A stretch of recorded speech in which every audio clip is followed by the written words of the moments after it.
ಒಂದಷ್ಟು ಫ್ರೆಂಡ್ಸ್ ಗಳು ಒಂದು ಪಿರಮಿಡ್ ಹತ್ರ ಬಂದು ತಲುಪ್ತಾರೆ. ಆದ್ರೆ ಇವರು ಇಲ್ಲಿಗೆ ಬಂದು ತಲುಪಿದ ಮೇಲೆ ನಾವು ಯೋಚನೆ ಕೂಡ ಮಾಡೋದಕ್ಕಾಗೋದಿಲ್ಲ. ಅಷ್ಟೊಂದು ಭಯಂಕರವಾಗಿ ನರಳಾಡೋದಕ್ಕೆ ಶುರು ಮಾಡ್ತಾರೆ. ಅಷ್ಟಕ್ಕೂ ಇವರು ಇಲ್ಲಿಗೆ ಏನಕ್ಕೆ ಬಂದ್ರು, ಇವ್ರ ಜೊತೆ ಏನಾಗ್ತಿದೆ, ಇಲ್ಲೆಲ್ಲ ಏನ್ ನಡೀತಿದೆ ಅಂತ ನೀವು ತಿಳ್ಕೊಳ್ಳೋದಕ್ಕೆ ಈ ಮೂವಿನ ಕೊನೆವರೆಗೂ ನೋಡ್ಬೇಕು. ಅಂದಂಗೆ ಈ ಮೂವಿ ಹೆಸರು ದ ರೂಯಿನ್ ಅಂತ. ಮೂವಿಯ ಮೊದಲ ಸೀನ್ನಲ್ಲಿ ನಮ್ಗೊಬ್ಳು ಹುಡುಗಿನ ತೋರಿಸ್ತಾರೆ. ಇವಳು ಗುಹೆ ರೀತಿ ಇರುವಂತ ಒಂದು ಜಾಗದಲ್ಲಿ ಸಿಗಾಕೋಬಿಟ್ಟಿರ್ತಾಳೆ. ಹಾಗೆ ಸುತ್ತಮುತ್ತ ಭಯಂಕರವಾಗಿರುವಂತ ಶಬ್ದಗಳು ಬರ್ತಿರ್ತವೆ. ಅದಕ್ಕೆ ಇವಳ ಫೋನ್ ಅನ್ನ ಯೂಸ್ ಮಾಡೋದಕ್ಕೆ ನೋಡಿದ್ರೆ ಅಷ್ಟರಲ್ಲಿ ಏನೋ ಬಂದು ಇವಳನ್ನ ಎಳ್ಕೊಂಡು ಹೊಟ್ಟೋಗುತ್ತೆ. ಅಂದಂಗೆ ಇದೆಲ್ಲ ನಡೆದಿದ್ದು ಮೆಕ್ಸಿಕೋದ ಒಂದು ದಟ್ಟವಾಗಿರುವಂತ ಕಾಡಿನಲ್ಲಿ. ನಂತರ ಈ ಕಾಡಿಂದ ಸ್ವಲ್ಪ ದೂರದಲ್ಲಿರುವಂತ ಒಂದು ರೆಸಾರ್ಟ್ ನಲ್ಲಿ 4 ಜನ ಫ್ರೆಂಡ್ಸ್ ಗಳನ್ನ ನಮ್ಗೆ ತೋರಿಸ್ತಾರೆ. ಇವಳ ಹೆಸರು ಸ್ಟೇಸಿ, ಇವನ ಹೆಸರು ಜೆಫ್, ಇವಳು ಆಮಿ, ಹಾಗೆ ಕೊನೆಯದಾಗಿ ಇವನು ಎರಿಕ್. ಇಲ್ಲಿ ಎರಿಕ್ ಹಾಗೆ ಸ್ಟೇಸಿ ಇಷ್ಟ ಪಡ್ತಿದ್ರೆ ಆಮಿ ಹಾಗೆ ಜೆಫ್ ಕೂಡ ಇಷ್ಟ ಪಡ್ತಿರ್ತಾರೆ. ನಂತರ ಏಮಿಯ ಓಲೆ ಕಳೆದೋಗಿರುತ್ತೆ. ಅದನ್ನ ಇವರೆಲ್ಲರೂ ಹುಡುಕ್ತಿರ್ಬೇಕಾದ್ರೆ ಅದು ಮತಿಯಾಸ್ ಅನ್ನೋ ಒಬ್ಬ ವ್ಯಕ್ತಿಗೆ ಸಿಕ್ಕಿ ಇವ್ರಿಗೆ ತಗೊಂಡ್ ಬಂದು ಕೊಡ್ತಾನೆ. ಅದಕ್ಕೆ ಇವರೆಲ್ಲರೂ ಮತಿಯಾಸ್ ನ ಜ್ಯೂಸ್ ಕುಡಿಯೋದಕ್ಕೆ ಕರೆದು ಜ್ಯೂಸ್ ಕುಡಿತಿರ್ಬೇಕಾದ್ರೆ ಕೇಳ್ತಾರೆ, ನೀನ್ ಒಬ್ನೇ ಬಂದಿದ್ಯಾ ಅಂತ. ಆಗ ಇವನು ಕೂಡ ಇಲ್ಲ, ನಾನ್ ನನ್ನ ಅಣ್ಣ ಹೆನ್ರಿಸ್ ನ ಜೊತೆ ಬಂದಿದ್ದೆ. ಆದ್ರೆ ಅವನು ಅವನ ಗರ್ಲ್ ಫ್ರೆಂಡ್ ನ ಜೊತೆ ಪಿರಮಿಡ್ ನ ನೋಡೋದಕ್ಕೆ ಹೋಗಿದ್ದಾನೆ. ಯಾಕೆಂತಂದ್ರೆ ಅವಳೊಬ್ಳು ಆರ್ಕಿಯಾಲಜಿಸ್ಟ್. ನಾಳೆ ನಾನು ಕೂಡ ಅಲ್ಲಿಗೆ ಹೋಗ್ತಿದ್ದೀನಿ, ಬೇಕು ಅಂದ್ರೆ ನಿಮ್ನು ಕೂಡ ಕರ್ಕೊಂಡು ಹೋಗ್ತೀನಿ ಅಂತ. ಇವ್ರ 4 ಜನರಿಗೂ ಕೂಡ ಪುರಾತನ ಜಾಗಗಳನ್ನ ನೋಡೋದಕ್ಕೆ ಇಷ್ಟ ಇರೋದ್ರಿಂದ ನಾಳೆ ಅಲ್ಲಿಗೆ ಹೋಗ್ಬೇಕು ಅಂತ ಡಿಸೈಡ್ ಮಾಡ್ತಾರೆ. ಇದೇ ಸಮಯದಲ್ಲಿ ನಮ್ಗೆ ದಿಮಿತ್ರಿ ಅನ್ನೋ ಒಬ್ಬ ವ್ಯಕ್ತಿನ ತೋರಿಸ್ತಾರೆ. ಇವನು ಮತಿಯಾಸ್ಗೆ ಪರಿಚಯ ಇರೋವನೇ. ಅಷ್ಟೇ ಅಲ್ಲದೆ ನಾಳೆ ದಿಮಿತ್ರಿ ಹಾಗೆ ಅವನ ಫ್ರೆಂಡ್ಸ್ ಗಳು ಕೂಡ ಇವ್ರ ಜೊತೆ ಬರ್ತಿದ್ದಾರೆ. ನಂತರ ಸಂಜೆವರೆಗೂ ಇವರು ಮಾತಾಡ್ತಾ ಡ್ರಿಂಕ್ಸ್ ಅನ್ನ ಮಾಡ್ತಾ ತುಂಬಾನೇ ಎಂಜಾಯ್ ಮಾಡ್ತಾರೆ. ಅದೇ ಸಮಯಕ್ಕೆ ದಿಮಿತ್ರಿ ಹಾಗೆ ಅವನ ಇಬ್ರು ಫ್ರೆಂಡ್ಸ್ ಗಳು ಕೂಡ ಬರ್ತಾರೆ. ಆದ್ರೆ ತುಂಬಾ ರಾತ್ರಿ ಆಗಿರೋದ್ರಿಂದ ನಾನ್ ಮಲ್ಕೊಳ್ಬೇಕು ಅಂತ ಜೆಫ್ ಮಲ್ಕೊಳ್ಳೋದಕ್ಕೆ ಅಂತ ಹೋಗ್ತಾನೆ. ಉಳಿದವರೆಲ್ಲ ಇಲ್ಲೇ ಇದ್ದು ಎಂಜಾಯ್ ಮಾಡೋದನ್ನ ಕಂಟಿನ್ಯೂ ಮಾಡ್ತಾರೆ.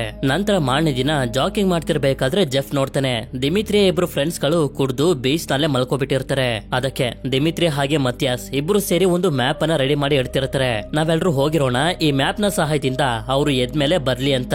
ಜೆಫ್ ಕೂಡ ನಾನು ಎಲ್ಲರನ್ನೂ ಕರ್ಕೊಂಡ್ ಬರ್ತೀನಿ ಅಂತ ಹೋಗ್ತಾನೆ. ಮುಂದಿನ ಸೀನ್ ನಲ್ಲಿ ನಮ್ಗೆ ತೋರಿಸ್ತಾರೆ ಎಲ್ಲರೂ ರೆಡಿ ಆಗಿ ಒಂದು ಬಸ್ ನಲ್ಲಿ ಲೊಕೇಶನ್ ಗೆ ಬಂದು ತಲುಪ್ತಾರೆ.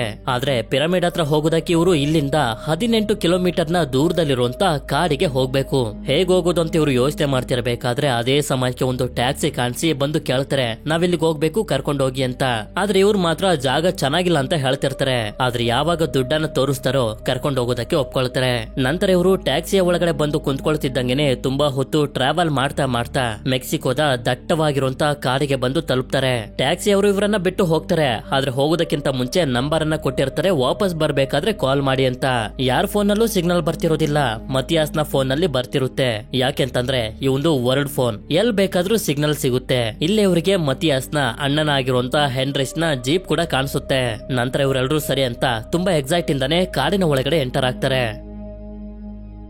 ಹೀಗೆ ನಡೀತಾ ನಡೀತಾ ಮುಂದೆ ಬಂದಾಗ ನೀರ್ ನಿಂತಿರುವಂತ ಜಾಗದಲ್ಲಿ ಬರ್ತಾರೋ ಆಗ ಇವರು ನೋಡ್ತಾರೆ ಇಲ್ಲೇ ಇಬ್ರು ಚಿಕ್ಕ ಹುಡುಗರು ನಿಂತಿರ್ತಾರೆ. ಇವರೆಲ್ಲರೂ ಎಷ್ಟೇ ಪ್ರಯತ್ನ ಪಟ್ಟು ಮಾತಾಡ್ಸೋದಕ್ಕೆ ನೋಡಿದ್ರು ಕೂಡ ಅವರಿಬ್ರು ಮಾತಾಡೋದಿಲ್ಲ. ಅದೇ ಸಮಯಕ್ಕೆ ಇವರೆಲ್ಲರಿಗೂ ಮುಂದೆ ಸಾಗೋದಕ್ಕೆ ಒಂದು ಸೀಕ್ರೆಟ್ ಆಗಿರುವಂತ ದಾರಿ ಸಿಗುತ್ತೆ. ಆದ್ರೆ ದಾರಿನ ಯಾಕೆ ಸೀಕ್ರೆಟ್ ಮಾಡಿದ್ದಾರೆ ಅಂತ ಇವರಿಗೆ ಅರ್ಥ ಆಗೋದಿಲ್ಲ. ಆದ್ರೂ ಕೂಡ ಅಲ್ಲಿಂದ ಯಾವಾಗ ಮುಂದೆ ಸಾಗ್ತಾ ಬರ್ತಾರೋ ಇವರು ಹುಡ್ಕೊಂಡ್ ಬಂದಿರುವಂತ ಪಿರಮಿಡ್ ಇವರಿಗೆ ಸಿಗುತ್ತೆ. ಇದನ್ನ ನೋಡಿ ಇವರೆಲ್ಲರೂ ಸಂತೋಷ ಪಡ್ತಿರ್ಬೇಕಾದ್ರೆ ಅದೇ ಸಮಯಕ್ಕೆ ಪಿರಮಿಡ್ ನ ಟಾಪ್ ನಲ್ಲಿ ಒಂದು ಟೆಂಟ್ ಕಾಣಿಸಿ ಕನ್ಫರ್ಮ್ ಆಗುತ್ತೆ ಹೆನ್ರಿಚ್ ಅಲ್ಲೇ ಇದ್ದಾನೆ ಅಂತ. ಆದ್ರೆ ಅದೇ ಸಮಯಕ್ಕೆ ಕುದುರೆ ಮೇಲೆ ಒಬ್ಬ ವ್ಯಕ್ತಿ ಇಲ್ಲಿಗೆ ಬರ್ತಾನೆ. ಈ ವ್ಯಕ್ತಿ ಎಲ್ಲರ ಮೇಲೆ ಕೋಪ ಮಾಡ್ಕೊಂಡು ಬೈತಿರ್ತಾನೆ. ಆದ್ರೆ ಇವ್ರಿಗೆ ಮಾತ್ರ ವ್ಯಕ್ತಿಯ ಭಾಷೆ ಬರೋದಿಲ್ಲ. ಇದರಿಂದ ಜೆಫ್ ಅವರು ದುಡ್ಡು ಕೇಳೋದಕ್ಕೆ ಬಂದಿರಬಹುದು ಅಂತ ಕೊಡೋದಕ್ಕೆ ಹೋದ್ರೆ ಅವರು ಈಸ್ಕೊಳ್ಳೋದಿಲ್ಲ. ಅದೇ ಸಮಯಕ್ಕೆ ಇನ್ನಷ್ಟು ಜನರು ಬರ್ತಾರೆ. ಅದಕ್ಕೆ ಮತಿಯಾಸ್ ಫೋನ್ ನಲ್ಲಿ ಇವನ ಅಣ್ಣನ ಫೋಟೋನ ತೋರಿಸಿ ಇವನನ್ನ ಹುಡ್ಕೊಂಡ್ ಬಂದಿದೀವಿ ಅಂತ ಹೇಳ್ತಿರ್ತಾನೆ. ಆದ್ರೆ ಏಮಿ ಮಾತ್ರ ಫೋಟೋನ ತೆಗಿತಾ ಹಿಂದೆ ಇರುವಂತ ಬಳ್ಳಿ ಮೇಲೆ ಹೋಗಿ ನಿಂತ್ಕೊಂಡಿದ್ರಿಂದ ಅವರೆಲ್ಲರೂ ಇನ್ನೂ ಕೂಡ ವೈಲೆಂಟ್ ಆಗಿ ಬಿಹೇವ್ ಮಾಡೋದಕ್ಕೆ ಶುರು ಮಾಡ್ತಾರೆ. ಅದಕ್ಕೆ ದಿಮಿತ್ರಿ ಏಮಿ ಹತ್ರ ಬಂದಾಗ ಇವನು ಕೂಡ ಬಳ್ಳಿಗಳನ್ನ ತುಳಿದು ಬಿಡ್ತಾನೆ. ಅವರಿಗೆ ಕ್ಯಾಮ್ರಾ ಬೇಕೇನೋ ಅಂತ ಕ್ಯಾಮ್ರಾನ ಇಸ್ಕೊಂಡು ಕೊಡೋದಕ್ಕೆ ನೋಡಿದ್ರೆ ಆ ಜನರು ಇವನಿಗೆ ಶೂಟ್ ಮಾಡಿ ಸಾಯಿಸಿ ಮಿಕ್ತವರೆಲ್ಲರನ್ನು ಒಂದು ಕ್ಷಣನೂ ಕೂಡ ಇವರು ಇಲ್ಲಿರೋದಕ್ಕೆ ಬಿಡೋದೇ ಇಲ್ಲ. ಮೇಲ್ ಹೋಗಿ ಅಂತ ಎಲ್ಲರನ್ನು ಕೂಡ ಮೇಲಕ್ಕೆ ಓಡಿಸ್ಬಿಡ್ತಾರೆ. ಇವರು ಕೂಡ ಹೆದರ್ಕೊಂಡು ಮೇಲ್ ಬಂದಾಗ 2 ಟೆಂಟ್ ಗಳು ಕಾಣಿಸ್ತವೆ. ಆದ್ರೆ ಒಳಗಡೆ ಯಾರು ಇರೋದಿಲ್ಲ. ಅದಕ್ಕೆ ಕಾಲ್ ಮಾಡೋದಕ್ಕೆ ನೋಡಿದ್ರೆ ಸಿಗ್ನಲ್ ಸಿಗ್ತಿರೋದಿಲ್ಲ. ಸಿಗ್ನಲ್ ಸಿಕ್ತಿದ್ದಂತ ಮತಿಯಾಸ್ ನ ಫೋನ್ ಅನ್ನ ಫೋಟೋ ತೋರ್ಸೋದಕ್ಕೆ ಅಂತ ಹೋದಾಗ ಇಟ್ಕೋಬಿಟ್ಟಿರ್ತಾರೆ. ಅಂದಂಗೆ ಈ ಪಿರಮಿಡ್ ನ ಸುತ್ತಮುತ್ತ ಬಳ್ಳಿಗಳು ಆವರಿಸ್ಕೊಬಿಟ್ಟಿರ್ತವೆ. ಇದೇ ಸಮಯದಲ್ಲಿ ಮತಿಯಾಸ್ ಬಳ್ಳಿಗಳ ಮಧ್ಯ ನೋಡ್ತಾನೆ, ಇವನ ಅಣ್ಣ ಆಗಿರುವಂತ ಹೆನ್ರಿ ಸತ್ತು ಬಿದ್ದಿರ್ತಾನೆ. ಇದರಿಂದ ಇವನಿಗೆ ಏನ್ ಮಾಡ್ಬೇಕು ಅಂತ ಗೊತ್ತಾಗೋದಿಲ್ಲ, ಇವನು ಹೇಗ್ ಸತ್ತ ಅಂತಾನು ಕೂಡ ಅರ್ಥ ಆಗೋದಿಲ್ಲ. ನಂತರ ನೋಡಿದ್ರೆ ಪಿರಮಿಡ್ ನ ಕೆಳಗಡೆ ಇನ್ನಷ್ಟು ಜನರು ಬಂದು ಟೆಂಟ್ ಅನ್ನ ಹಾಕ್ತಿರ್ತಾರೆ. ಅಂದ್ರೆ ಇವರೆಲ್ಲರನ್ನು ಪಿರಮಿಡ್ ಇಂದ ಕೆಳಗಡೆ ಹೋಗದಿರೋ ರೀತಿ ತಡೆಯೋದಕ್ಕೆ ಅಂತ ಅವರು ಪ್ರಯತ್ನ ಪಡ್ತಿರ್ತಾರೆ. ಇದಾದ್ಮೇಲೆ ಸ್ವಲ್ಪ ಯೋಚನೆ ಮಾಡಿದ್ಮೇಲೆ ಇವ್ರಿಗೆ ನೆನಪಾಗುತ್ತೆ, ದಿಮಿತ್ರಿಯ ಫ್ರೆಂಡ್ಸ್ ಗಳು ಕುಡಿದು ಮಲ್ಕೊಂಡಿದ್ರಿಂದ ಅವ್ರ ಹತ್ರ ಒಂದು ಮ್ಯಾಪ್ ಅನ್ನ ಬಿಟ್ಟು ಬಂದಿದ್ರಲ್ಲ, ಅವರು ನಮ್ಮನ್ನ ಹುಡ್ಕೊಂಡು ಬಂದೇ ಬರ್ತಾರೆ. ಅಲ್ಲಿವರೆಗೂ ನಾವು ವೇಟ್ ಮಾಡ್ಬೇಕು, ಅವ್ರು ಬರೋವರೆಗೂ ನಮ್ಮ ಹತ್ರ ಇರುವಂತ ಊಟನ ನೀರನ್ನ ಲಿಮಿಟ್ ಆಗಿ ಯೂಸ್ ಮಾಡ್ಬೇಕು ಅಂತಾನು ಕೂಡ ಡಿಸೈಡ್ ಮಾಡ್ತಾರೆ. ಅದೇ ಸಮಯಕ್ಕೆ ಪಿರಮಿಡ್ ನ ಒಳಗಡೆಯಿಂದ ಒಂದು ಫೋನ್ ರಿಂಗ್ ಆಗೋದಕ್ಕೆ ಶುರುವಾಗುತ್ತೆ. ಆಕ್ಚುಲಿ ಆ ರಿಂಗ್ ಟೋನ್ ಬೇರೆ ಯಾವ್ದು ಅಲ್ಲ, ಮತಿಯಾಸ್ ನ ಅಣ್ಣನಾಗಿರುವಂತ ಹೆನ್ರಿಚ್ ನ ಫೋನ್ ದೆ. ಅವನು ಕೂಡ ವರ್ಲ್ಡ್ ಫೋನ್ ಆಗಿರೋದ್ರಿಂದ ಸಿಗ್ನಲ್ ಸಿಗ್ತಿರುತ್ತೆ. ಅದಕ್ಕೆ ಅದನ್ನ ತಗೊಂಡ್ ಬರ್ತೀನಿ ಅಂತ ಮತಿಯಾಸ್ ದಾರನ ಕಟ್ಕೊಂಡು ಕೆಳಗಡೆ ಹೋಗ್ತಿರ್ತಾನೆ. ಎಲ್ರು ಕೂಡ ಇವನನ್ನ ಕಳಿಸ್ತಿರ್ತಾರೆ. ಆದ್ರೆ ಇದ್ದಕ್ಕಿದ್ದಂಗೆ ದಾರ ಕಟ್ಟಾಗಿ ಇವನು ಕೆಳಗಡೆ ಬಿದ್ದೋಗ್ತಾನೆ. ಇದರಿಂದ ಇವರೆಲ್ಲರೂ ಏನಾಯ್ತೋ ಏನು ಅಂತ ತುಂಬಾನೇ ಟೆನ್ಷನ್ ಮಾಡ್ಕೊಳ್ತಿರ್ಬೇಕಾದ್ರೆ ಅದೇ ಸಮಯಕ್ಕೆ ಪಿರಮಿಡ್ ನ ಕೆಳಗಡೆಯಿಂದ ಬರ್ತಿರುವಂತ ಮತಿಯಾಸ್ ನ ನರಳಾಡುವಂತ ಶಬ್ದನ ಕೇಳಿಸಿ ಇವರಿಗೆ ಅರ್ಥ ಆಗೋಗುತ್ತೆ, ಅವನಿನ್ನೂ ಕೂಡ ಸತ್ತಿಲ್ಲ, ಬದುಕಿದಾನೆ ಅಂತ.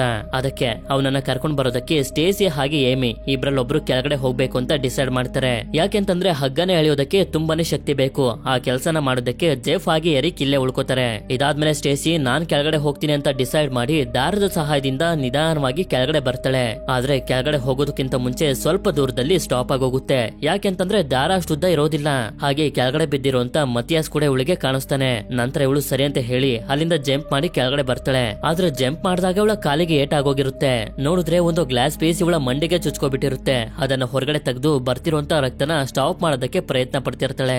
ಈ ಕಡೆ ಮೇಲ್ಗಡೆ ಜೆಫ್ ಹಾಗೆ ಎರಿಕ್ ಒಂದು ಸ್ಟ್ರೆಚರ್ ನ ರೆಡಿ ಮಾಡ್ಬೇಕು ಅಂತ ನೋಡ್ತಿರ್ಬೇಕಾದ್ರೆ ಆದ್ರೆ ಏಮಿ ಮಾತ್ರ ಬೇಡ, ನಾವ್ ಯಾರಾದ್ರೂ ಬರೋವರೆಗೂ ವೇಟ್ ಮಾಡ್ಬೇಕು, ಇಲ್ಲಾಂದ್ರೆ ಯಾರನ್ನಾದ್ರೂ ಸಹಾಯ ಕೇಳ್ಬೇಕು ಅಂತ ಹೇಳಿ ಅಲ್ಲಿಂದ ಸೀದಾ ಪಿರಮಿಡ್ ಇಂದ ಕೆಳಗಡೆ ಬಂದು ಇಲ್ಲಿರುವಂತ ಜನರ ಹತ್ರ ಸಹಾಯನ ಕೇಳ್ತಿರ್ತಾಳೆ. ನಮ್ಮ ಫ್ರೆಂಡ್ಸ್ ಗಳಿಗೆ ಏಟ್ ಆಗಿದೆ, ಅವರು ಅಪಾಯದಲ್ಲಿದ್ದಾರೆ, ಪ್ಲೀಸ್ ಹೆಲ್ಪ್ ಮಾಡಿ ಅಂತ. ಆದ್ರೆ ಇವ್ರು ಮಾತ್ರ ಕೇಳ್ತಾನೆ ಇರೋದಿಲ್ಲ. ಇದರಿಂದ ಅವಳಿಗೆ ಕೋಪ ಬಂದು ಬಳ್ಳಿನ ಕಿತ್ತು ಎಸಿತಿದ್ದಂಗೆನೆ ಒಬ್ಬ ಹುಡುಗನ್ ಮೇಲೆ ಬಂದು ಬೀಳುತ್ತೆ. ಆಗ ಈ ಜನರು ಆ ಹುಡುಗನ್ನು ಕೂಡ ಮೇಲ್ ಹೋಗುವಂತ ತುಂಬಾನೇ ಹಿಂಸೆ ಮಾಡ್ತಿರ್ತಾರೆ. ಆದ್ರೆ ಹುಡುಗ ಎದ್ರುಕೊಂಡು ಹೋಗದೆ ಇರೋದ್ರಿಂದ ಇವನ್ಗೂ ಕೂಡ ಶೂಟ್ ಮಾಡಿ ಸಾಯಿಸ್ಬಿಡ್ತಾರೆ. ಅದಕ್ಕೆ ಇವರು ಮೇಲ್ ಬಂದು ಸ್ಟ್ರೆಚರ್ ನ ರೆಡಿ ಮಾಡ್ತಿರ್ಬೇಕಾದ್ರೆ ಯೋಚನೆ ಮಾಡ್ತಿರ್ತಾರೆ, ಆ ಬಳ್ಳಿಗಳಲ್ಲಿ ಅಂತದ್ದು ಏನಿದೆ ಅಂತ. ಅದೇ ಸಮಯಕ್ಕೆ ಪಿರಮಿಡ್ ನ ಒಳಗಡೆ ಇರುವಂತ ಸ್ಟೇಸಿಗೆ ಫೋನ್ ರಿಂಗ್ ಆಗುವಂತ ಶಬ್ದ ಕೇಳಿಸುತ್ತೆ. ನೋಡಿದ್ರೆ ಮುಂದೆ ಹೋಗುವಂತ ಜಾಗದಲ್ಲಿ ಎಲ್ಲಾ ಕಡೆನೂ ಆ ಬಳ್ಳಿಗಳು ಹರಡ್ಕೊಬಿಟ್ಟಿರ್ತವೆ. ನಂತರ ಏಮಿ ರೆಡಿ ಮಾಡಿರುವಂತ ಸ್ಟ್ರೆಚರ್ ನ ಸಹಾಯದಿಂದ ಕೆಳಗಡೆ ಬರ್ತಾಳೆ. ಇಲ್ಲಿ ನೋಡಿದ್ರೆ ಮತಿಯಾಸ್ ಮೇಲಿಂದ ಬಿದ್ದಿರೋದ್ರಿಂದ ಇವನ ಬೆನ್ನಿನ ಮೂಳೆ ಮುರಿದು ಅಲ್ಲುಗಾಡೋದಕ್ಕೂ ಕೂಡ ಆಗ್ತಿರೋದಿಲ್ಲ. ಅದಕ್ಕೆ ಸ್ಟೇಸಿ ಹಾಗೆ ಏಮಿನೇ ತುಂಬಾ ಕಷ್ಟಪಟ್ಟು ಹೇಗೋ ಮಾಡಿ ಇವನನ್ನ ಸ್ಟ್ರೆಚರ್ ನ ಮೇಲೆ ಮಲಗಿಸ್ತಾರೆ. ಹಾಗೆ ಮೇಲೆ ಕೂಡ ಕರ್ಕೊಂಡ್ ಬರ್ತಾರೆ. ಇಲ್ಲಿ ಹೇಳಬೇಕು ಅಂತಂದ್ರೆ ಮತಿಯಾಸ್ ನ ಕಂಡೀಷನ್ ತುಂಬಾನೇ ಸೀರಿಯಸ್ ಆಗಿರುತ್ತೆ. ಬೆನ್ನಿನ ಮೂಳೆ ಮುರಿದಿರೋದ್ರಿಂದ ಇವನ ಎರಡೂ ಕಾಲಿನ ಸ್ವಾಧೀನಗಳೇ ಹೊರಟೋಗಿರ್ತವೆ. ಟ್ರೀಟ್ಮೆಂಟ್ ಅನ್ನ ಕೊಡ್ಸೋಣ ಅಂತಂದ್ರೆ ಬೇರೆ ದಾರಿ ಇಲ್ಲ. ದಿಮಿತ್ರಿಯ ಫ್ರೆಂಡ್ಸ್ ಗಳು ಇವರನ್ನ ಹುಡ್ಕೊಂಡು ಬರೋವರೆಗೂ ಇಲ್ಲೇ ವೇಟ್ ಮಾಡ್ಬೇಕು. ಅಷ್ಟೇ ಅಲ್ಲದೆ ಜೆಫ್ ಒಬ್ಬ ಮೆಡಿಕಲ್ ಸ್ಟೂಡೆಂಟ್ ಆಗಿರೋದ್ರಿಂದ ಹೇಳ್ತಿರ್ತಾನೆ, ಅಕಸ್ಮಾತ್ ಇವನೇನಾದ್ರೂ ಸತ್ತೋದ್ರೆ ಇನ್ಫೆಕ್ಷನ್ ಎಲ್ಲಾ ಕಡೆನೂ ಹರಡ್ಬಿಡುತ್ತೆ, ನಾವು ಕೂಡ ಸತ್ತೋಗ್ಬೇಕಾಗುತ್ತೆ ಅಂತ. ನಂತರ ಸೀನ್ ಸ್ಟೇಸಿ ಕಡೆಗೆ ಶಿಫ್ಟ್ ಆದಾಗ ನಮ್ಗೆ ಗೊತ್ತಾಗ್ತಾ ಹೋಗುತ್ತೆ, ಇವಳು ಪಿರಮಿಡ್ ನ ಒಳಗಡೆ ಹೋಗ್ ಬಂದಾಗಿಂದಾನು ಇವಳ ಮೆಂಟಲ್ ಸ್ಥಿತಿ ಯಾಕೋ ಸರಿಲ್ಲ, ನಿಧಾನವಾಗಿ ಹಾಳಾಗ್ತಾ ಹೋಗ್ತಿದೆ ಅಂತ. ಇದಾದ್ಮೇಲೆ ಎಲ್ರು ಮಲ್ಕೋತಿದ್ರೆ ಜೆಫ್ ಹೊರಗಡೆ ಇದ್ದು ವಾಚ್ ಮಾಡ್ತಿರ್ತಾನೆ. ನಂತರ ಮಾರನೇ ದಿನ ಜೆಫ್ ನೋಡ್ತಾನೆ, ಈ ಬಳ್ಳಿಗಳ ಮಧ್ಯೆ ಒಂದು ಅಸ್ಥಿ ಪಂಜರ ಇರುತ್ತೆ. ಅಂದ್ರೆ ಈ ಬಳ್ಳಿಗಳಲ್ಲಿ ಏನೋ ಒಂದು ಶಕ್ತಿ ಇದೆ ಅಂತ ಇವ್ರಿಗೂ ಕೂಡ ನಿಧಾನವಾಗಿ ಕನ್ಫರ್ಮ್ ಆಗ್ತಾ ಹೋಗ್ತಿರುತ್ತೆ. ಅದೇ ಸಮಯಕ್ಕೆ ಈ ಕಡೆ ಸ್ಟೇಸಿ ಕಾಲ ಹತ್ರ ಏನೋ ಇದೆ ಅಂತ ನೋಡಿದ್ರೆ ಒಂದು ಬಳ್ಳಿ ಬಂದು ಗಾಯ ಆಗಿರುವಂತೆ ಅವಳ ಕಾಲಿನ ಒಳಗಡೆ ಹೋಗ್ತಿರುತ್ತೆ. ಆಗ ಎರಿಕ್ ತುಂಬಾ ಕಷ್ಟಪಟ್ಟು ಒಳಗಡೆ ಹೋಗಿದಂತ ಬಳ್ಳಿನ ಕಿತ್ತು ಹೊರಗಡೆ ಹಾಕ್ತಾನೆ. ಅದೇ ರೀತಿ ಮತಿಯಾಸ್ಗೂ ಕೂಡ ಇವನ ಕಾಲ ಹತ್ರ ಏನೋ ಓಡಾಡ್ತಿದೆ ಅಂತ ಅನ್ಸಿ ತೆಗೆಯೋದಕ್ಕೆ ಹೇಳ್ತಾನೆ. ನೋಡಿದ್ರೆ ಸ್ವಾಧೀನ ಹೊಟ್ಟೋಗಿರುವಂತೆ ಇವನ ಕಾಲಿನ ಮಾಂಸನ ಆ ಬಳ್ಳಿಗಳು ತಿನ್ಕೋತಿರ್ತವೆ. ಇದನ್ನ ನೋಡಿ ಏನ್ ಮಾಡ್ಬೇಕು ಅಂತಾನೆ ಇವ್ರಿಗೆ ಅರ್ಥ ಆಗೋದಿಲ್ಲ, ತುಂಬಾನೇ ಶಾಕ್ ಆಗ್ಬಿಟ್ಟಿರುತ್ತೆ. ಅದೇ ಸಮಯಕ್ಕೆ ಮತ್ತೊಂದ್ಸಲ ಪಿರಮಿಡ್ ನ ಒಳಗಡೆಯಿಂದ ಫೋನ್ ರಿಂಗ್ ಆಗುವಂತ ಶಬ್ದ ಇವರಿಗೆ ಕೇಳಿಸುತ್ತೆ. ಅದಕ್ಕೆ ಆ ಫೋನ್ ತಗೊಂಡ್ ಬರ್ಲೇಬೇಕು ಅಂತ ಏಮಿ ಹಾಗೆ ಸ್ಟೇಸಿ ಕೆಳಗಡೆ ಬಂದು ಎರಡು ಕೋಲ್ಗಳಿಗೆ ಬೆಂಕಿನ ಹತ್ತಿಸ್ಕೊಂಡು ಮುಂದೆ ಹೋಗೋದಕ್ಕೆ ನೋಡ್ತಾರೆ. ಸುತ್ತಮುತ್ತ ಎಲ್ಲಿ ನೋಡಿದ್ರು ಆ ಬಳ್ಳಿಗಳು ಆವರಿಸ್ಕೊಬಿಟ್ಟಿರ್ತವೆ. ಆದ್ರೂ ಕೂಡ ತುಂಬಾ ಧೈರ್ಯ ಮಾಡಿ ಇವುಗಳನ್ನೆಲ್ಲ ದಾಟಿ ಮುಂದೆ ಬಂದಾಗ ನೋಡಿದ್ರೆ ಒಬ್ಳು ಲೇಡಿ ಇಲ್ಲಿ ಕುಂತಿರ್ತಾಳೆ. ಇವಳು ಬೇರೆ ಯಾರು ಅಲ್ಲ, ನಾವು ಮೂವಿಯ ಮೊದಲಲ್ಲಿ ಒಬ್ಳು ಹುಡುಗಿನ ನೋಡಿದ್ವಲ್ಲ ಅವಳೆ. ಆದ್ರೆ ಇವಳು ಸತ್ತೋಗಿರ್ತಾಳೆ. ಇವಳ ಕೈಯಲ್ಲಿ ಒಂದು ಫೋನ್ ಕಾಣಿಸಿ ಅದನ್ನ ನೋಡಿದ್ರೆ ಇದು ಹಾಳಾಗೋಗಿರುತ್ತೆ. ಇನ್ನೆಲ್ಲಿಂದ ಆ ಫೋನ್ ರಿಂಗ್ ಆಗ್ತಿರುವಂತ ಶಬ್ದ ಬರ್ತಿದೆ ಅಂತ ಇವರು ಮುಂದೆ ಬಂದು ನೋಡಿದ್ರೆ ಫೋನ್ ನ ರೀತಿ ರಿಂಗ್ ಆಗ್ತಾ ಸೌಂಡ್ ಮಾಡ್ತಾ ಇವ್ರನ್ನ ಇಷ್ಟೊತ್ವರೆಗೂ ಆಟ ಆಡಿಸ್ತಿದ್ದು ಈ ಬಳ್ಳಿಗಳ ಹೂಗಳು. ಇದರ ಶಾಕ್ ಇವ್ರಿಗೆ ಸಾಕಾಗೋದಿಲ್ಲ ಅಂತ ಇದ್ದಕ್ಕಿದ್ದಂಗೆನೆ ಎಲ್ಲಾ ಬಳ್ಳಿಗಳು ಅಟ್ಯಾಕ್ ಮಾಡೋದಕ್ಕೆ ಶುರು ಮಾಡ್ಬಿಡ್ತವೆ. ಅದಕ್ಕೆ ಹೇಗೋ ಮಾಡಿ ಇವರ ಶಕ್ತಿನೆಲ್ಲ ಯೂಸ್ ಮಾಡ್ಕೊಂಡು ತುಂಬಾ ಕಷ್ಟಪಟ್ಟು ಮೇಲೆ ಬಂದು ತಲುಪ್ತಾರೆ. ಇವರಿಬ್ರಿಗಂತೂ ತುಂಬಾನೇ ಶಾಕ್ ಆಗೋಗಿರುತ್ತೆ. ಈ ವಿಷಯನ ಇವರು ಎರಿಕ್ ಹಾಗೆ ಜೆಫ್ಗೂ ಕೂಡ ಹೇಳಿ ಆದಷ್ಟು ಬೇಗ ನಾವಿಲ್ಲಿಂದ ಹೋಗ್ಬೇಕು ಅಂತ ಹೇಳ್ತಿರ್ತಾರೆ. ಆದ್ರೆ ಜೆಫ್ ಮಾತ್ರ ನಾವಿಲ್ಲಿಂದ ಹೋಗೋದಕ್ಕಾಗುದಿಲ್ಲ, ಕೆಳಗಡೆ ಹೋಗ್ತಿದ್ದಂಗೆನೆ ಆ ಜನರು ನಮ್ಮನ್ನ ಸಾಯಿಸ್ಬಿಡ್ತಾರೆ. ಹೇಗಿದ್ರು ನಾವ್ ಈ ದೇಶಕ್ಕೆ ಟೂರಿಸ್ಟ್ಗಳು ಕಾಣೆ ಆದ್ರೆ ಹುಡ್ಕೊಂಡು ಬಂದೇ ಬರ್ತಾರೆ. ಬರೋವರೆಗೂ ನಾವ್ ವೇಟ್ ಮಾಡ್ಬೇಕು ಅಂತ ಎಲ್ಲರಿಗೂ ಸಮಾಧಾನ ಮಾಡ್ತಾನೆ. ನಂತರ ಇವರೆಲ್ಲರೂ ಇವ್ರ ಹತ್ರ ಇರುವಂತ ಊಟ ತಿಂಡಿಗಳನ್ನ ತುಂಬಾ ಲಿಮಿಟ್ ಆಗಿ ತಿಂತ ನೀರನ್ನ ಕುಡಿಯೋದಕ್ಕೆ ಮತಿಯಾಸ್ಗೂ ಕೂಡ ತಗೊಂಡ್ ಬಂದು ಕೊಡ್ತಾರೆ. ಇದಾದ್ಮೇಲೆ ಜೆಫ್ ಹೇಳ್ತಿರ್ತಾನೆ, ಇವನ ಸ್ಥಿತಿ ತುಂಬಾನೇ ಗಂಭೀರವಾಗಿದೆ, ಆ ಕಾಲುಗಳನ್ನ ಹಾಗೆ ಬಿಟ್ರೆ ಇವನು ಸತ್ತು ಇನ್ಫೆಕ್ಷನ್ ಎಲ್ಲಾ ಕಡೆ ಹರಡ್ಬಿಡುತ್ತೆ, ಅವನನ್ನ ಕಾಪಾಡಬೇಕು ಅಂತಂದ್ರೆ ಅವನ ಕಾಲನ್ನ ಕಟ್ ಮಾಡಿ ತೆಗಿಲೇಬೇಕು ಅಂತ. ಆದ್ರೆ ಇದಕ್ಕೆ ಯಾರು ಕೂಡ ಒಪ್ಕೊಳ್ತಿರೋದಿಲ್ಲ. ಆ ರೀತಿ ನಾವು ಮಾಡೋದಕ್ಕೆ ಹೇಗ್ ಸಾಧ್ಯ, ಇಲ್ಲಿ ನಮ್ಗೆ ಆಪರೇಷನ್ ಮಾಡೋದಕ್ಕೆ ಸರಿಯಾಗಿ ಇಕ್ವಿಪ್ಮೆಂಟ್ಸ್ ಗಳು ಕೂಡ ಇಲ್ಲ ಅಂತ ಹೇಳ್ತಿರ್ತಾರೆ. ಆಗ ಇದನ್ನೆಲ್ಲ ಕೇಳಿಸ್ಕೊಂಡಂತ ಮತಿಯಾಸೆ ನನ್ನ ಕಾಲುಗಳನ್ನ ಕಟ್ ಮಾಡಿ ನನ್ನ ಜೀವನ ಕಾಪಾಡಿ ಅಂತ ಕೇಳ್ಕೊತಾನೆ. ಸರಿ ಅಂತ ಎಲ್ಲಾ ತಯಾರಿಯನ್ನು ಮಾಡ್ಕೊಂಡು ಸ್ಟೇಸಿ ಹಾಗೆ ಏಮಿನ ಟೆಂಟ್ ನ ಒಳಗಡೆ ಕಳಿಸಿ ಜೆಫ್ ಮತ್ತೆ ಎರಿಕ್ ಒಂದು ಕಲ್ಲಿಂದ ಅವನ ಕಾಲುಗಳನ್ನ ಕಟ್ ಮಾಡೋದಕ್ಕೆ ಶುರು ಮಾಡ್ತಾರೆ. ಇವನ ಕಾಲುಗಳು ಪ್ಯಾರಲೈಸ್ ಆಗಿದ್ರು ಕೂಡ ತುಂಬಾನೇ ನೋವಾಗ್ತಿರುತ್ತೆ. ಆದ್ರೂ ಕೂಡ ಕಷ್ಟಪಟ್ಟು ಅವನ ಕಾಲನ್ನ ತೆಗಿತಾರೆ. ಅವನ ಕಾಲುಗಳು ಪ್ಯಾರಲೈಸ್ ಆಗಿದ್ರು ಹೇಗೆ ಅವನಿಗೆ ನೋವಾಗೋದಕ್ಕೆ ಸಾಧ್ಯ ಅಂತ ಇವರೆಲ್ಲರೂ ಈ ಕಡೆ ಮಾತಾಡ್ತಿರ್ಬೇಕಾದ್ರೆ ಅದೇ ಸಮಯಕ್ಕೆ ಕಟ್ ಮಾಡಿ ಹಾಕಿರುವಂತ ಮತಿಯಾಸ್ ಕಾಲುಗಳನ್ನ ಆ ಬಳ್ಳಿಗಳು ಎತ್ಕೊಂಡು ಹೊಟ್ಟೋಗ್ತವೆ. ಅಂದ್ರೆ ಅವುಗಳಿಗೆ ಜೀವ ಇದೆ ಅಂತ. ಆದ್ರೆ ರಾತ್ರಿ ಆಗ್ತಿದ್ದಂಗೆ ಸ್ಟೇಸಿಯ ಮೆಂಟಲ್ ಹೆಲ್ತ್ ಇನ್ನೂ ಕೂಡ ಹಾಳಾಗೋದಕ್ಕೆ ಶುರುವಾಗುತ್ತೆ. ಆದ್ರಿಂದ ಇವಳಿಗೆ ಸಮಾಧಾನ ಮಾಡಿ ಮಲಗಿಸಿ ಹೊರಗಡೆ ಬಂದು ಎರಿಕ್ ಮತ್ತೆ ಏಮೆ ಮಾತಾಡ್ತಿರ್ತಾರೆ. ನಾವಿಲ್ಲಿಂದ ಹೋಗೋದಕ್ಕಾಗೋದಿಲ್ಲ ಅನ್ಸುತ್ತೆ, ಇಲ್ಲೇ ಸತ್ತೋಗ್ತೀವ ಅಂತ. ಆದ್ರೆ ಇದನ್ನ ಕೇಳಿಸ್ಕೊಂಡು ಸ್ಟೇಸಿ ಹೊರಗಡೆ ಬಂದು ನೀವಿಬ್ರು ಸೇರ್ಕೊಂಡು ನನಗೆ ಮೋಸ ಮಾಡ್ತಿದ್ರ ಅಂತ ಹುಚ್ಚುಚ್ಚಾಗಿ ಏನೇನೋ ಮಾತಾಡ್ತಿರ್ತಾಳೆ. ಹೀಗೆ ಇವರೆಲ್ಲರೂ ಜಗಳ ಆಡ್ತಿದ್ರೆ ಅದೇ ಸಮಯಕ್ಕೆ ಈ ಕಡೆ ಆ ಬಳ್ಳಿಗಳು ಬಂದು ಮತಿಯಾಸ್ನ ಬಾಡಿ ಒಳಗಡೆ ಎಲ್ಲ ಸೇರ್ಕೊಬಿಡ್ತವೆ. ಇವರೆಲ್ಲರೂ ಸೇರಿ ಕಾಪಾಡೋದಕ್ಕೆ ಎಷ್ಟೇ ಪ್ರಯತ್ನ ಪಟ್ರು ಕೂಡ ಆಗೋದಿಲ್ಲ. ಮತಿಯಾಸ್ ಸತ್ತೋಗ್ತಾನೆ. ಅದೇ ಸಮಯಕ್ಕೆ ಸ್ಟೇಸಿನ್ ಕೂಡ ಹೇಳೋದಕ್ಕೆ ಶುರು ಮಾಡ್ತಾಳೆ, ಆ ಬಳ್ಳಿಗಳು ನನ್ನ ಒಳಗಡೆನೂ ಕೂಡ ಇದಾವೆ, ನನ್ನ ಮೈಯಲ್ಲೆಲ್ಲ ಓಡಾಡ್ತಿದಾವೆ ಅಂತ. ಇದಾದ್ಮೇಲೆ ನೋಡಿದ್ರೆ ಕೆಳಗಡೆ ಇರುವಂತ ಜನರು ಪಿರಮಿಡ್ ನ ಸುತ್ತ ಉಪ್ಪುಗಳನ್ನ ಹಾಕ್ತಿರ್ತಾರೆ, ಆ ಬಳ್ಳಿ ಹರಡದೆ ಇರ್ಲಿ ಅಂತ. ಇದನ್ನೆಲ್ಲ ನೋಡ್ತಿರುವಂತ ಇವರಿಗೆ ಅರ್ಥ ಆಗೋದಕ್ಕೆ ಶುರುವಾಗುತ್ತೆ. ಆ ಬಳ್ಳಿಗಳು ಇಲ್ಲಿಂದ ಹರಡದೆ ಇರ್ಲಿ ಅಂತಾನೆ ಬಳ್ಳಿಗಳನ್ನ ಟಚ್ ಮಾಡಿರುವಂತ ಇವರನ್ನ ಹೋಗೋದಕ್ಕೆ ಅವರು ಬಿಡ್ತಿಲ್ಲ. ಆದ್ರೆ ಈ ಪಿರಮಿಡ್ ನಲ್ಲಿ ಏನ್ ನಡೀತಿದೆ, ಇದರ ಸೀಕ್ರೆಟ್ ಏನು ಅಂತ ಗೊತ್ತಿಲ್ಲ. ಆದ್ರೆ ಈ ಬಳ್ಳಿಗಳು ಪಿರಮಿಡ್ ನ ಸುತ್ತ ಇರೋದ್ರಿಂದ ಇವರಿಗೆ ಅನ್ಸೋದಕ್ಕೆ ಶುರುವಾಗುತ್ತೆ ಇವುಗಳು ಶಾಪ ತಟ್ಟಿರುವಂತ ಪುರಾತನ ಬಳ್ಳಿಗಳು ಇರ್ಬೋದು ಅಂತ. ಹೀಗೆ ಇವರಿಬ್ರು ಮಾತಾಡ್ತಿರ್ಬೇಕಾದ್ರೆ ಅದೇ ಸಮಯಕ್ಕೆ ಎರಿಕ್ ಇವರನ್ನ ಕರೀತಾನೆ. ಬಂದು ನೋಡಿದ್ರೆ ಸ್ಟೇಸಿಯ ಬಾಡಿಲಿ ಆ ಬಳ್ಳಿಗಳು ಹೋಗಿ ಸೇರ್ಕೊಬಿಟ್ಟಿರ್ತವೆ. ಇದರಿಂದ ಒಂದು ಚಾಕು ಸಹಾಯದಿಂದ ತುಂಬಾ ಕಷ್ಟಪಟ್ಟು ಒಂದು ಬಳ್ಳಿನೇನೋ ಹೊರಗಡೆ ತೆಗಿತಾರೆ. ಆದ್ರೆ ಸ್ಟೇಸಿ ಮತ್ತೆ ಮತ್ತೆ ಹೇಳ್ತಿರ್ತಾಳೆ, ನನ್ನ ಬಾಡಿಲಿ ಇನ್ನೂ ಕೂಡ ಇವೆ, ಎಲ್ಲಾನು ತೆಗೆದು ಬಿಡಿ ಅಂತ.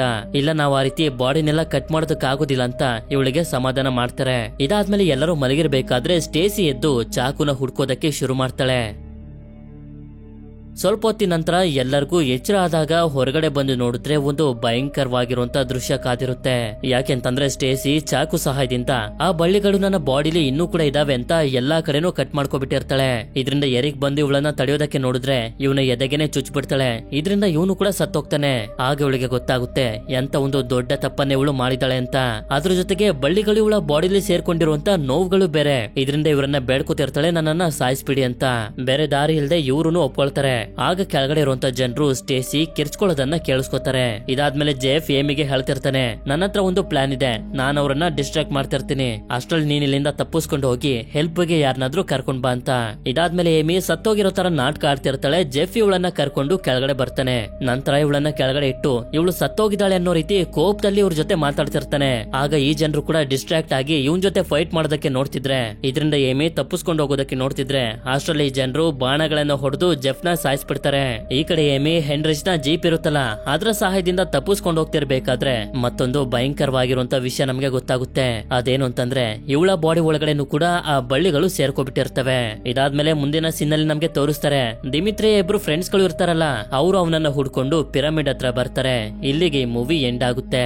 ಈ ಮೂವಿ ನಿಮ್ಮೆಲ್ಲರಿಗೂ ಇಷ್ಟ ಆಗಿರುತ್ತೆ ಅಂತ ಅನ್ಕೊಂಡಿದೀನಿ. ಇಷ್ಟ ಆಗಿತ್ತು ಅಂತಂದ್ರೆ ನನಗೆ ಕಮೆಂಟ್ ಮಾಡಿ ತಿಳಿಸಿ ಈ ಮೂವಿಲಿ ನಿಮ್ಗೆ ಏನ್ ಇಷ್ಟ ಆಯ್ತು ಅಂತ. ಸರಿ, ವಿಡಿಯೋ ಇಷ್ಟ ಆಗಿತ್ತು ಅಂತಂದ್ರೆ ಲೈಕ್ ಮಾಡಿ. ಸಿಗೋಣ ಮತ್ತೊಂದು ಅಮೇಜಿಂಗ್ ಆಗಿರುವಂತ ವಿಡಿಯೋದಲ್ಲಿ. Until then, stay tuned, Mr. Explainer Kannada.